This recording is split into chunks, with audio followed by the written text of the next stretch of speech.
Magandang araw mga kaibigan. Bigyan natin ng reaksyon, opinion itong post ng Di Umano.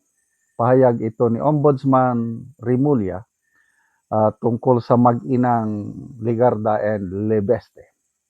Talagang nagdulot ng damage sa ating republika.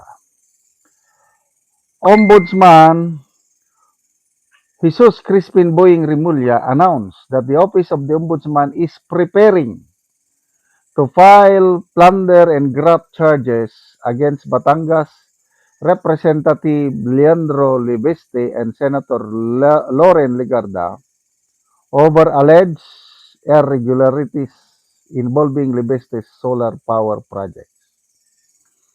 Rimulya questioned how Libeste was able to obtain a power franchise at the age of 21 and alleged that Ligarda, then chairperson of the Senate Finance Committee, used her position to help her son's renewable energy business. Sabi ng ombudsman, yung kanilang pagkahawak ng eksklusibo na solar ay talagang nagdulot ng damage sa ating republika. Sapagkat hindi naman sila tumupad sa kanilang dapat tuparin at hindi nila ginawa yung dapat nilang gawin. Basta malinaw na malinaw yung kaso na ang kanilang ginawa ay labag sa batas. Okay, so ito, opinion ko lang ito ha.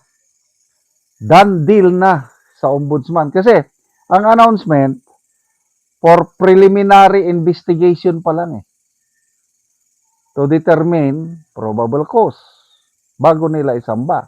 Kaya lang, with this kind of statement from the ombudsman himself, anong maasahan ninyo?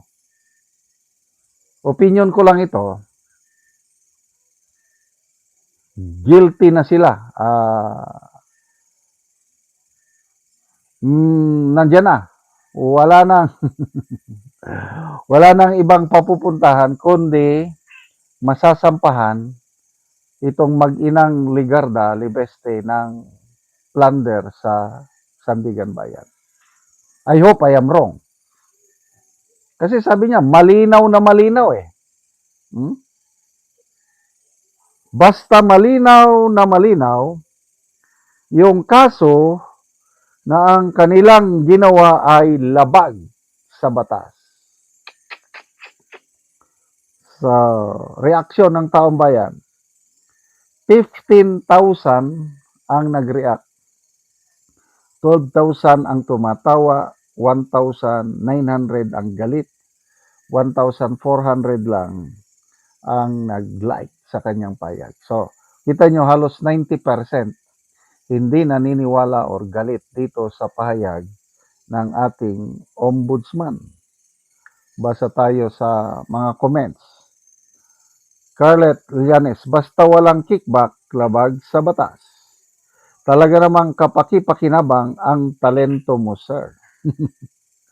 Dahil kalaban sa politika, yan, hinahanapan ng butas ang solar. Mabilis pa sa alas 4, basta kalaban sa politika. Pagkakampi naman, alam nyo na, ang hinog, nagiging hilaw ulit. Kapag walang down payment lang ang batas talaga, gamit na gamit ni Boying yung posisyon niya, galamay ni Ngagba, yung sa flood control kaya, kumusta na? Pero ang Paksilika, go lang ng go. Inisa-isa talaga ni Bonjing, maghapit ka na, malapit na 2020. Kapag kinuha na ang lupa, to puro di na makuha nito. So, ako, I hope I am wrong. Kaya lang, parang nakikita-kita ko na itong mag-inang ito, kasi 10 billion worth yung solar project. So, pasok na pasok sa plunder. So, madagdagan ang makulong na senador. kasama ang kongresista. Kung sino yung nagsasalita laban sa administrasyong ito, sila nang nauna. Romualdez, dahan-dahan lang muna kayo. Pati si Senator Alan Peter Cayetano, sabay na sila eh. Baka next week, nagsisimula na ang Blue Ribbon Committee hearing. Flood control nga, kailang Cayetano naman ang target. Hindi na yung mga alleged na nakatanggap ng maleta, wala na yon. Huwag na nating asahan na maungkat pa ang sa maleta. So, ito na talaga. Kaya ba nilang gipitin si Senator Alan Peter Cayetano at Senator Ligarda? Nagpahayag na si Senator Cayetano eh. I hope totoo yung sabi niya na handa siyang magsakripisyo kung kailangan siyang makulong. Pakulong din siya. Ayun, ang tama. I don't know, dito kay Senator Ligarda, parang palagay ko, palaban na rin ito eh.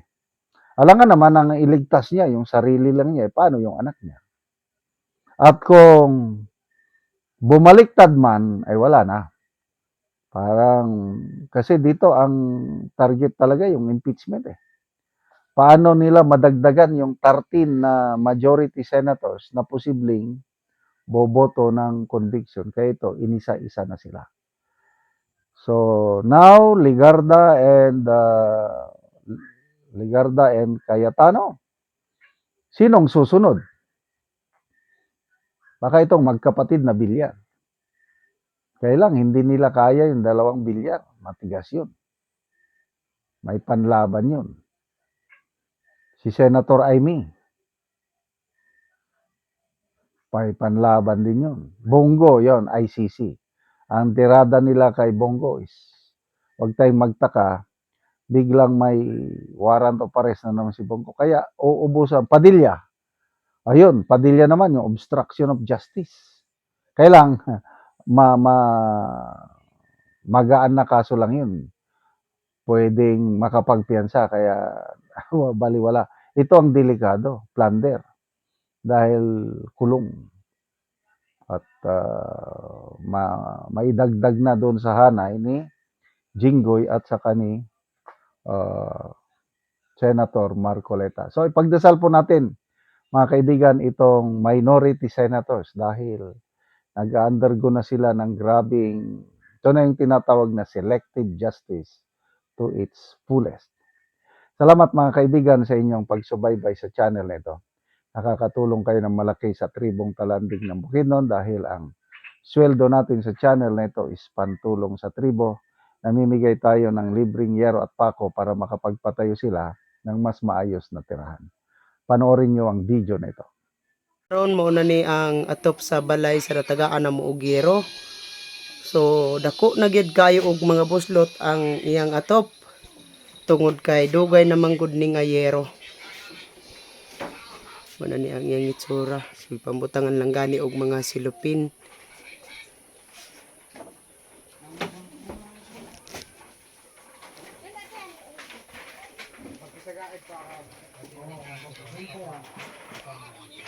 Og mo na ni ang gihatag na ngayero kang ante.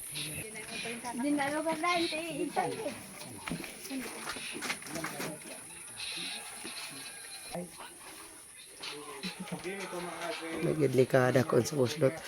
So karon ante pila naman ni ka tuig ang inyong balay nga inani na ante ang itsura sa inyong atop dako. 30 na ka tuig. So dugay-dugay na gyud. Dugay na. So nga naman ante sa 30 na ka tuig, wala mo nakapalit og sin. Tungod sa ang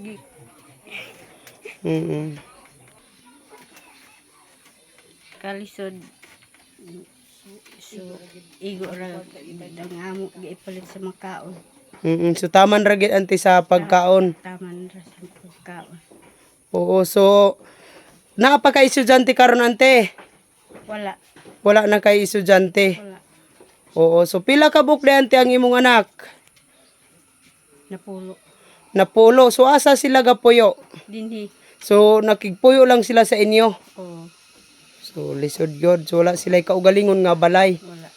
So nag-usa kung magulan ante unsa man inyong himuon?